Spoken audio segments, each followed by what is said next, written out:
قیل ادخل الجنہ، اللہ نے فرمایا جنت میں داخل ہو جائے۔ یہاں سے بات شروع ہوئی تھی کہ جو مذہب مخالف لوگ ہیں وہ کہتے ہیں پتہ نہیں کس، جسے ہم کہتے ہیں نا احمقوں کی جنت، احمقوں کی جنت میں یہ مولویوں نے لوگوں کو ڈالا ہوا۔ او بھائی قتل ہو گیا، گل سڑ کے بدبو آئے گی، لاش ہوگی، اور ادھر کہہ رہے ہیں یہ جنت کے باغوں میں کیا کر رہا ہے، وہی ٹہل رہا ہے۔ تو اصل میں پہلی نظر میں تو آپ کو علماء کی بات ہی حماقت والی لگے گی، لیکن جب گہرائی میں جاؤ گے نا تو آپ کو اپنی بات سے حماقت کی بو آئے گی۔ آپ جو کہہ رہے ہو گل سڑ کے ختم، اس کا مطلب اتنا عظیم انسان جس کے لیے کائنات کو مسخر کیا گیا ہے، اور اس نے اتنے ظلم کیے، لوگوں کو جلتی ہوئی کڑھائیوں میں ڈالا، ماں کو قتل کیا، بعض لوگ اپنے باپ کو قتل کرتے ہیں، بہنوں کا گلا گھونٹتے ہیں، ہر طرح کے کیسز آتے ہیں دنیا میں، تیزاب پھینک دیے کسی کے منہ پہ صرف چند ٹکوں کی خاطر، ظلم کرتے کرتے بے لگام بادشاہ بن گئے۔ دنیا ان کے ظلموں کو بھول جاتی ہے، دنیا کے سامنے ان کے جرائم آتے نہیں ہیں، لوگوں کے سامنے بہت اچھے،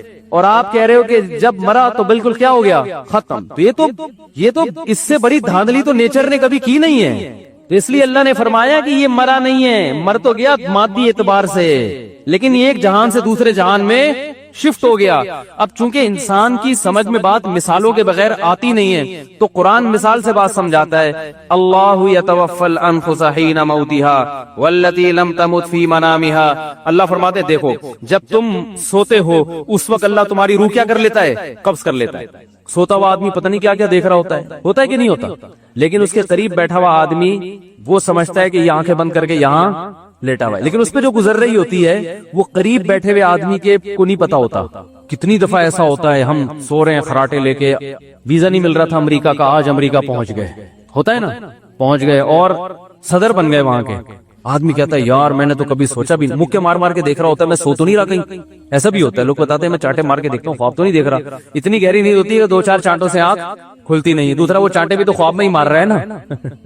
بعض کنواروں کی شادی ہو رہی ہوتی ہے، بہت عرصہ ہو گیا، نہ ابا مان رہے تھے نہ امی مان رہی تھی، پیسے بھی نہیں تھے، جہاں جاتے تھے دھکے دے کے لوگ بھگا دیتے، کتے پیچھے چھوڑ دیتے تھے، ابھی تو کتے پیچھے چھوڑنے کی ضرورت نہیں ہے، جہاں جاؤ کتے خود بخود پیچھے لگ جاتے ہیں، اتنے کتے ہو گئے۔ شادی نہیں ہو رہی تھی، یہ نہیں ہو رہا تھا، وہ نہیں ہو رہا تھا، او بھائی خواب میں بہت کوئی حسن پری تھی، اس سے آپ کی شادی ہو گئی، پیسے بھی آ گئے، 3 پیس سوٹ ٹائی میں آپ دلہن کے کمرے میں جا رہے ہیں، آنکھ کھل گئی، ٹھیک ہے نا، کسی نے آگے ٹھڈا مارا کہ چلو ہے بھائی کدھر پڑا ہوا ہے تو کیسے جذبات ہوتے ہیں انسان کے جس کو ایسا خواب آ رہا ہو۔ تو اللہ فرماتے ہیں جب تم سوتے ہو نا تمہاری روح ہم کیا کر لیتے ہیں، قبض، وہ روح بھٹکتی رہتی ہے، وہ کیا کیا مناظر دیکھتی ہے، حالانکہ جو سوتے ہوئے آدمی اس کے قریب کوئی بیٹھا ہوا ہو اسے بالکل ہوش نہیں ہوتا۔ بعض دفعہ خوشی میں ہوتا ہے انسان، سوتے ہوئے میں آپ بھوکے سو جائے نا، کھانا سامنے آئے، اتنا مزہ آتا ہے نیند میں، خواب میں کھانا کھانے کا ایسا پھوڑتا ہے طبیعت سے اور لذت محسوس ہوتی ہے، بلکہ خواب کی لذت جاگتی حالت کی لذت سے زیادہ ہے، تبھی تو خواب میں نائٹ فال ہوتا ہے، جاگتی حالت میں نائٹ فال نہیں ہوتا کسی کو، خواب میں ہو جاتا ہے، اور خواب کی میں بھوک کھانے کی جو لذت ہے وہ بھی کئی گنا بڑھ جاتی ہے۔ اسی طرح خواب میں جو تکلیف ہے وہ جاگتی حالت کی تکلیف سے کئی گنا بڑھ جاتی ہے۔ خواب میں جب آدمی ڈرتا ہے تو نارمل حالت میں ایسے نہیں ڈرتا، تو اللہ فرماتے ہیں کہ پڑے ہوئے ہو وہاں پہ لیکن روح تمہاری کسی اور جہان میں ہے، تو یہ تو ابھی مرے نہیں ہو، ابھی تو روح کا باڈی سے رشتہ ہے، مرتے ہو تو روح کا باڈی سے رشتہ اور کمزور ہو جاتا ہے، تو باڈی تو سڑ کے ختم ہو جاتی ہے لیکن تمہاری روح ختم نہیں ہوتی، اس روح کے ساتھ یہ احوال گزرتے ہیں، اور وہ جہان ہی الگ ہے۔ جیسے خواب کی دنیا یہ مادی دنیا تھوڑی ہے، یہ اس دنیا میں وہ ٹریس ہو ہی نہیں سکتا خواب، تو اللہ نے مثال سے سمجھایا ہے کہ دنیا میں دیکھو سائنسدان خواب کا اعتراف کیوں کرتے ہیں کہ ہر سائنسدان نے خواب دیکھا ہوا ہے، اگر کوئی نیند نہ ہوتی نا اور کوئی دنیا میں سویا ہی نہ ہوتا تو سائنس خواب کا بھی انکار کر دیتی۔ اگر کوئی پیغمبر آ کے بتاتے کہ اگر تم میں سے کسی کو نیند آئے اور ایسے سو جائے تو اس پہ یہ احوال گزریں گے، تو لوگ کہتے یہ نہیں ہو سکتا، کیوں گزریں گے بھائی؟ لیکن اب تو سب دیکھ رہے ہیں اپنی آنکھوں سے، جیسے اگر انسان خود انسانوں کو پیدا ہوتے ہوئے نہ دیکھتا اور کوئی پیغمبر آ کے بتاتے کہ اللہ نے تمہیں پانی کے قطرے سے پیدا کیا ہے تو مان لیتے لوگ، ہے بھائی؟ سوال ہی پیدا نہیں ہوتا، کہتا پانی کے قطرے میں آنکھ ناک کان دل دماغ جگر کیسے بن گیا، اور پیغمبر بتاتے کہ یہ پانی کا قطرہ ماں کے پیٹ میں اس میں وجود میں آئے تو آنکھ ناک کان کیسے بنی؟ بھائی جو روٹی کھاتے ہو نا اس روٹی سے آنکھ بنی، اسی سے کان بنی، اسی سے ناک بنی، اسی سے دماغ بنا، کوئی مان لیتا؟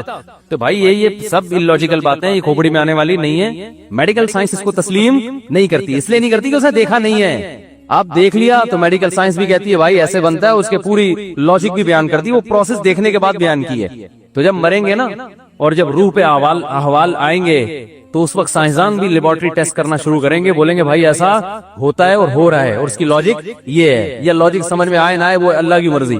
تو ہم بہت محدود دنیا میں, کنویں کا مینڈک ہوتا ہے نا جو سمجھتا ہے کہ بس یہی ہے, اسے کوئی بار بتائے کہ یہ بھی ایک دنیا ہے اور یوں بھی ہے, وہ کہے گا ایسا نہیں ہو سکتا. وہ اس لیے کہہ رہا ہے کہ وہ بیچارہ چھوٹا دماغ, اس نے کنواں ہی دیکھا ہے, اس کو سمندر کی گہرائیوں کا کیا پتا.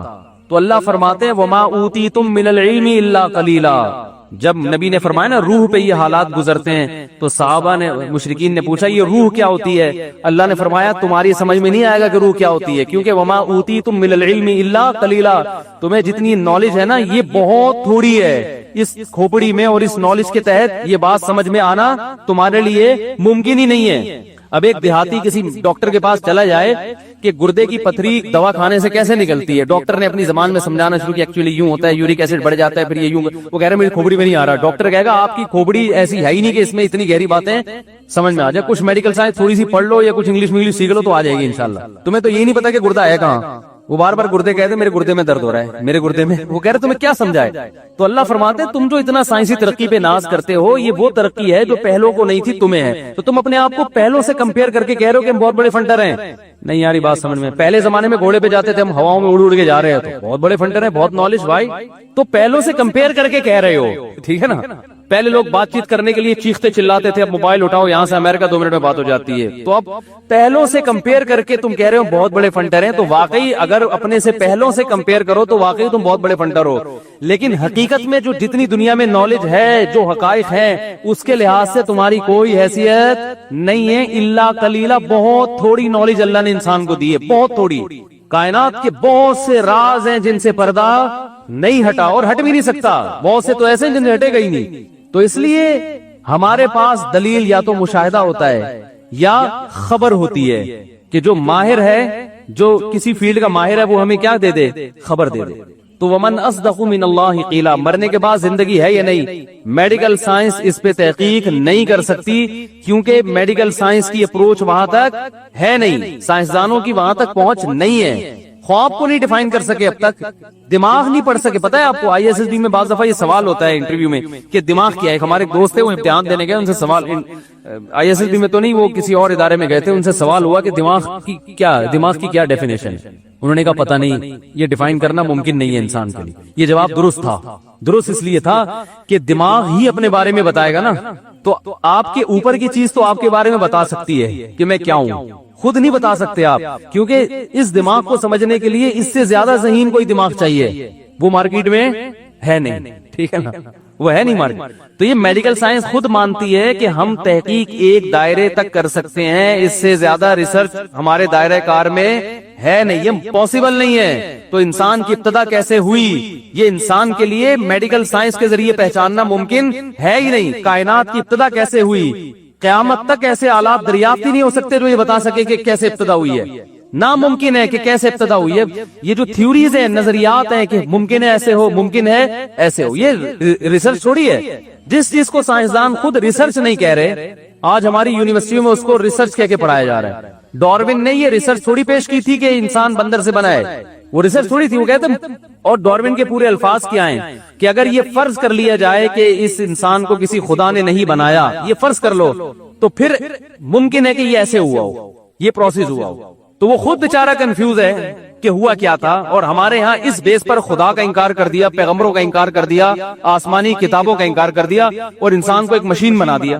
اب جو چاہے کرتے پھرو, وہ ٹھیک ہے, ایتھیسٹ یہ نہیں کہتے جو چاہے کرتے پھرو, لیکن جب آپ آخرت کا انکار کر دو گے تو پھر جو چاہے کرتے پھرو گے, کرو گے بھائی. آپ جب حساب و کتاب ہی نہیں ہے تو پھر ابا کو گھر میں رکھ کے ٹینشن بولو نا بھائی کیوں پالنی ہے. تو ہر وہ چیز جو آپ کے انٹرٹینمنٹ میں رکاوٹ بنے, کباب میں ہڈی بنے, اسے سائڈ پہ لگاؤ. یاد کہتے ہیں بوڑھے ابا اما نے اپنی زندگی گزار لی, ہمیں لائف کو انجوائے کرنا ہے. یہ کھانستے ہیں, ان کے لیے ایدی سینٹر ہے. یہ اما کھانستی ہوئی اچھی نہیں لگتی, ان کے لیے کیا ہے, ایدی سینٹر. بچی 18 سال کی ہوئی ہے, وہ ابا کو ٹھینگا دکھائے گی, ابا میں اپنے بوائے فرینڈ کے ساتھ جا رہی ہوں. ایکچولی آپ نے اپنی لائف کو انجوائے کیا, تو اب میں اس اسٹائل میں تو نہیں کہہ سکتا, ان کا اسٹائل تو بڑا ہی نرالا ہوتا ہے. تھوڑی سی میں کوشش کرتا ہوں, آپ نے اپنی لائف کو انجوائے کیا, اب آپ کباب میں ہڈی بننے کی کوشش نہ کریں. تو شروع میں وہ کوشش کرتے تھے, غصہ آتا تھا, اب انہوں نے بھی کوشش کرنا چھوڑ دی, بلکہ کہتے ہیں بیٹا آپ 18 سال کی ہو گئے, آپ کو پتہ ہی نہیں, اب ابھی تک گھر میں بیٹھے بھی ہو بھائی, اب تو دکھا رہے ہوتے ہیں, یہ دیکھو برتھ سرٹیفکیٹ آپ کا 18 کی ہو گئی اور آپ یہاں بیٹھے, چلو دفعہ یہاں سے نکلو, یہاں سے اس کو پتہ ہے اس نے نکلنا تو ہے, تو نکلو پتلی گلی سے, مجھ سے کیوں کھانا مانگ رہی ہو.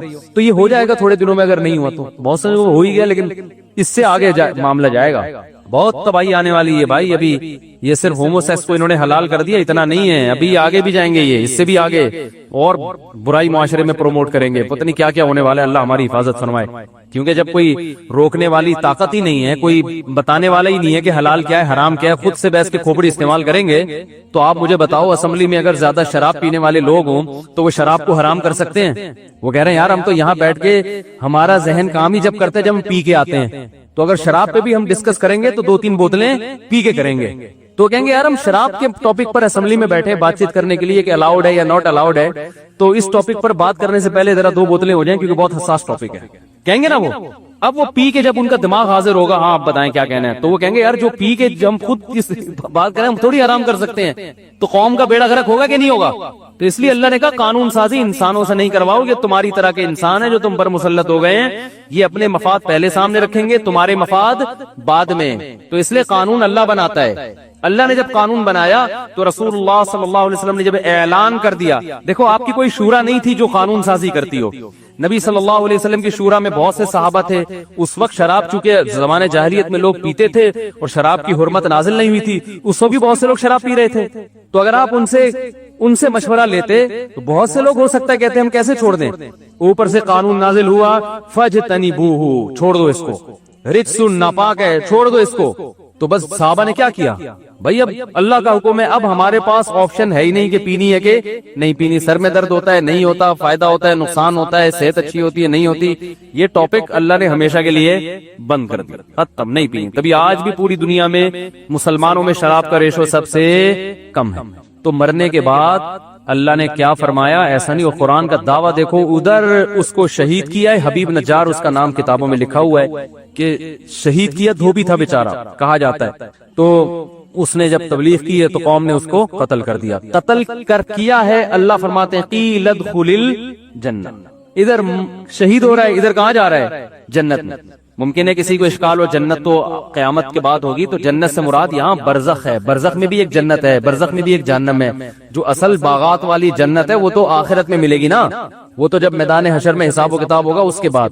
لیکن حدیث میں آتا ہے کہ قبر جو ہے وہ بھی جنت کے باغوں میں سے ایک باغ یا جہنم کے گڑھوں میں سے ایک گڑھا ہے, تو یہاں وہ والی جنت مراد ہے. تو قرآن کیا کہتا ہے, قیل ادخل الجنہ, اسے کہا گیا کہ جنت میں داخل. جیسے ایک آدمی لیٹا ہوا ہے, جیسے ہی آنکھ لگے اور وہ دوسرے جہان میں پہنچ جائے. تو اب اس کے الفاظ دیکھیں, قرآن کہہ رہے جب اس کو ہم نے کہا نا جنت میں چلے جاؤ, قال یا لیت قومی یعلمون, کہنے لگا ہائے کاش میری قوم کو پتہ چل جائے. یہ منظر اپنی آنکھوں سے دیکھ لے, وہ تو مجھ پہ رو رہے ہیں کہ ہم نے مار دیا اور ناکام ہو گیا. یہ اتنا سا فرق ہے آنکھ بند ہونے کا, کاش میری قوم اس جہاں میں ذرا جھانک کے دیکھ لے.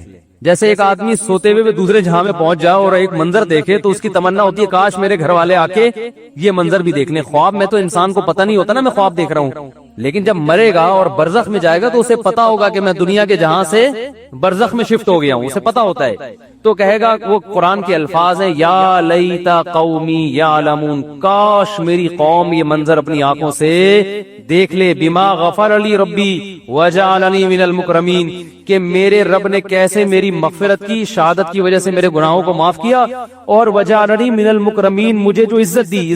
مکرمین کا معنی پروٹوکول آج کی لغت کے اعتبار سے, جو خدا کی طرف سے مجھے پروٹوکول مل رہا ہے, کاش میری قوم دیکھ لے تو سارے مسلمان ہو جائیں. وہ تو پڑے ہوئے ہنس رہے ہیں کہ ہم نے مار دیا, بڑا فنٹر بنا پھرتا تھا, اور دیکھو ادھر خون نکلا ہے, ادھر روح قبض ہوئی ہے, اور ادھر جنت کی بہاریں. وہ کہہ رہے کاش, لیکن اللہ کا قانون کیسا ہے, اللہ اس جہاں کے پردے اٹھا کے ادھر دکھاتا نہیں. اللہ کو پتا ایک جھلک دکھا دوں نا یہ سارے مسلمان ہو جائیں, ایک جھلک اگر اس جنت کی دکھا دوں تو یہ سارے کیا ہو جائیں. تو اللہ نہیں چاہتے کہ دکھائیں, اللہ کہتے ہیں غیب میں ہے. تم یا تو ایتھیسٹ کی بات سنو جو کیلکولیشن کر رہے ہیں, ٹھیک ہے نا, ڈاروین کی تھیوری اور فلانے کی تھیوری سن کے زندگی برباد کر دو اپنی, یا میری اور پیغمبروں کی بات مان لو. میں نے جو پیغمبر بھیجے، موسیٰ علیہ السلام نے بھی یہی کہا جنت ہے، آدم علیہ السلام نے بھی یہی کہا جنت جہنم میں۔ آج بھی تورات و انجیل میں دیکھو بہت سی آسمانی کتابوں کی باتیں صحیح بھی ہیں۔ آسمانی کتابیں جو ہمارے پاس تورات و انجیل ملتی ہے ساری تحریف شدہ تھوڑی ہے، کسی کتاب میں تحریف ہوتی ہے تو کچھ اصل رہ جاتی ہے، کچھ تحریف ہو جاتی ہے۔ تورات میں آج بھی داڑھی کے بارے میں لکھا ہوا ہے کہ اللہ نے موسیٰ علیہ السلام کو کوہ طور پہ بلایا اور کہا کہ اپنی قوم کو کہہ دیں کہ داڑھی مت کٹانا، یہ آج بھی تورات میں لکھا ہوا ہے۔ تبھی یہودی داڑھی بولو نا بھائی نہیں کٹاتے اور بڑی داڑیاں رکھتے ہیں۔ تو بہت سی آسمانی کتاب میں جو ہے نا وہ ان کی، اور جنت جہنم کا تذکرہ تو ہر آسمانی کتاب میں بار بار ہے کہ آگ بنائی اللہ نے نافرمانوں کے لیے اور باغات بنائے اللہ نے فرما برداروں کے لیے۔ تو یہی موسیٰ علیہ السلام کی دعوت، یہی عیسیٰ علیہ السلام کی دعوت، یہی ابراہیم علیہ السلام کی، اسماعیل علیہ السلام کی، نوح علیہ السلام کی، سارے پیغمبر جو سچے تھے اور آخری نبی محمد صلی اللہ علیہ وسلم کا بھی یہی دعوت، وہ بھی سچے، ان کا بھی یہی دعویٰ۔ تو ہم اب یا تو بھائی ان لبرل لوگوں کی بات مان لو جو نہ اللہ کو مانتے ہیں نہ عبادت کو مانتے ہیں، بس وہ کہتے ہیں کچرا تھے اور مر کے کیا بن جاؤ گے، کچرا، لہذا وہ کہتے ہیں انٹرٹینمنٹ، اور پھر انٹرٹین بھی نہیں کر پاتے۔ تھوڑا سا ذرا سا بڑھاپا آتا ہے تو تکلیفیں جب آنا شروع ہوتی ہیں تو حوصلہ دینے والی کوئی چیز بولو بھائی نہیں ہے، کیونکہ جب دنیا مزے کے لیے ہے تو مزے تو سب کو دنیا میں ملتے ہیں نہیں، جن کو ملتے ہیں ان کو بھی پورے نہیں ملتے، وہ مزے ہر وقت کرکرے ہوتے رہتے ہیں، صحیح ہے نا؟ تو ان کو کوئی چیز تسلی نہیں دیتی، خودکشیاں کرتے ہیں یہ لوگ کہ کچرا ہی تھے، جب ٹینشن میں آئے تو مار کے ختم کر دو اپنے آپ کو۔ اور جو آخرت پر ایمان رکھتا ہے ان کے واقعات اللہ نے بیان کیے پیغمبروں کے۔ یعقوب علیہ السلام سے بیٹا چھن گیا، روتے رہے ساری زندگی، ناشکری کا ایک لفظ زبان سے نہیں نکالا، اسی میں خیر ہے، کوئی بات نہیں، دنیا مسافر خانہ ہے۔ اور جب بیٹا مل گیا تو ساری شکر کی باتیں، میرے رب نے یہ بھی احسان کیا، میرے رب نے یہ بھی احسان کیا۔ تو بتاؤ زندگی کو صحیح انٹرٹین وہ لوگ کرتے ہیں جو مذہب کو نہیں مانتے، یا وہ لوگ کرتے ہیں جو مذہب کو مانتے ہیں؟ وہ صحیح انٹرٹین کرتے ہیں، ان کو پتا ہے بھائی، کیونکہ اللہ نے حلال مزوں پہ پابندی تھوڑی لگائی ہے، ناجائز پہ پابندی لگائی ہے۔ اور جو قدرت کی طرف سے آزمائشیں آتی ہیں وہ تو دینداروں کے ساتھ بے دینوں پہ بھی آتی ہیں بھائی۔ ایکسیڈنٹ میں تو بے دین بھی مرتے ہیں اور دیندار بھی۔ وائرس آیا ہوا ہے تو جہاں نمازی لوگ مریں گے اللہ نہ کرے تو وہاں بے نمازی بھی تو مریں گے نا، کیا ہو گیا بھائی؟ تو جو آزمائشیں آتی ہیں تو سب کے پاس آتی ہیں، ہم پہ جب آزمائش آتی ہے تو ہمارے پاس تسلی کی چیزیں ہیں۔ نبی صلی اللہ علیہ وسلم نے فرمایا وبا پھیلتی ہے تو جو صبر کرتا ہے، اپنا علاقہ چھوڑ کے بھاگتا نہیں ہے، مر جائے گا شہادت کا اجر ملے گا۔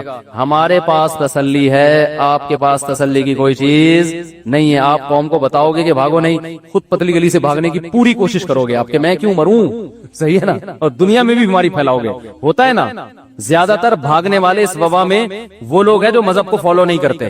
سمجھ میں نہیں آ رہی بات؟ زیادہ تر وہ لوگ ہیں جو مذہب کو فالو نہیں کرتے، وہ بھاگتے ہیں۔ انڈیا میں بہت کئی سال پہلے ہم چھوٹے بچے تھے، طاعون پھیل گیا تھا، اتنے لوگ غیر مسلم وہاں سے بھاگے تھے نا طاعون سے، مسلمانوں میں بھاگنے کا ریشو کم تھا بہت۔